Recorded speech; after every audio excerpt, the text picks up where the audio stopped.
সামুদ জাতির ধ্বংসাবশেষ, মৃত সাগর, বারমুন্ডা, মিশরের পিরামিড, রাফানুই দ্বীপ। এই পৃথিবীতে এমন কিছু রহস্যময় স্থান রয়েছে যেগুলোর গঠন এবং ইতিহাস সম্পর্কে আমরা আজও জানতে পারিনি। আসলে কেন এবং কী উদ্দেশ্যে সেই স্থানগুলিকে তৈরি করা হয়েছিল, এই ভিডিওতে আমরা তেমনই এক রহস্যময় স্থানের কথা বলবো। আল্লাহ রব্বুল আলামিন মানবজাতির হেদায়েতের জন্য 1,24,000 নবী বিভিন্ন জাতি এবং সম্প্রদায়ের মধ্যে পাঠিয়েছিলেন, যাদের মূল উদ্দেশ্য ছিল পথভ্রষ্ট মানুষদের কুফরি, শিরিক এবং জুলুমের হাত থেকে বের করে সত্যের পথে আনা। যে কেউ নবুয়তের মর্যাদায় আসীন হয়েছেন তাকে জ্ঞান, প্রজ্ঞা, দূরদর্শিতা, সুসংবাদ এবং অপ্রাকৃতিক মুজিজা দান করা হয়েছে। তাদের মাঝে এক মহান নাম হলো হজরত সুলাইমান আলাইহিসসালাম, যাকে আল্লাহ তাআলা পূর্ব থেকে পশ্চিম পর্যন্ত এক বিরাট সাম্রাজ্য দান করেছিলেন।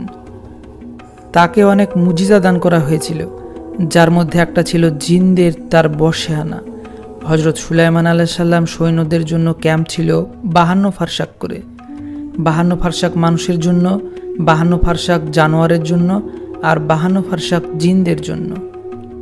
আসলে মানুষের আগমনের আগেই পৃথিবী নির্জন দ্বীপ এবং বনাঞ্চলে আল্লাহ তাআলা জিনদের বসতি স্থাপন করেছিলেন। এরা হজরত সুলাইমান আলাইহিসসালামের যুগ পর্যন্ত নিয়ন্ত্রণে ছিল।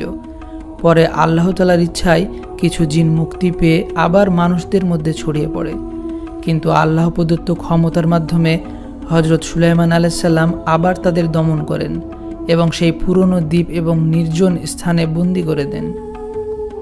আর কিছু জিনকে তিনি তার কাজে লাগাতেন।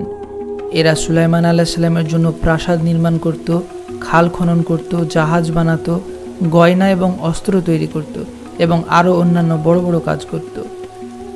2017 খ্রিস্টাব্দের শুরুতে সৌদি আরবের প্রত্নতত্ত্ব বিভাগ উত্তরাঞ্চলে 300টিরও বেশি কূপ আবিষ্কার করে। এই কূপগুলি সৌদি আরবের উত্তর সীমান্তের কাছাকাছি রাফা শহর থেকে প্রায় 100 কিলোমিটার দক্ষিণে লেইনা নামক গ্রামে অবস্থিত। এই কূপগুলো খুবই কঠিন পাথুরে ভূমিতে খনন করা হয়েছিল, যা সাধারণ মানুষদের পক্ষে সম্ভব নয়। প্রতিটি কূপ গভীর কিন্তু মুখ ছোট। বেশিরভাগ কূপ সময়ের আতলে ধ্বংস হয়ে গেছে বা মাটিতে দেবে গেছে।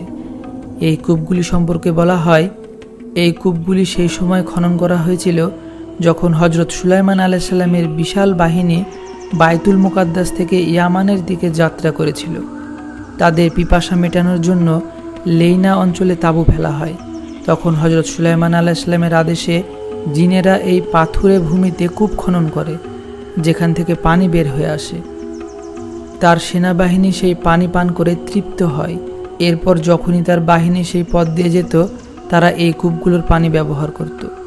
এই কূপগুলির উল্লেখ প্রাচীন ঐতিহাসিক ইসমাইল ইবনে আবু জিয়াদ আল শুকুনি বলেছেন, যিনি ইয়াকুত আল হামাদির বিখ্যাত বই মুজামুল বুলদানের মাধ্যমে বর্ণনা দিয়েছেন। এই কূপগুলো এত গভীর যে আজও সেখান থেকে পানি বের হয়ে আসে এবং তা পান করার উপযোগী। লেইনা অঞ্চলে আজও কিছু প্রাচীন দালানকোঠা, প্রাসাদ এবং ধ্বংসাবশেষ দেখা যায়, যা হজরত সুলাইমান আলাইহিসসালামের মহাসাম্রাজ্যের নিদর্শন বহন করে। একটি রেওয়ায়েতে বলা আছে, হুদুদ পাখি হজরত সুলাইমান আলাইহিসসালামের জন্য পানির অবস্থান নির্ধারণ করত। যখন তিনি বনে থাকতেন, তখন হুদুদ পাখির কাছে মাটির নিচে থাকা পানি এমনভাবে দেখতে পেত যেমন মানুষ মাটির উপরে থাকা জিনিসগুলি দেখতে পায়।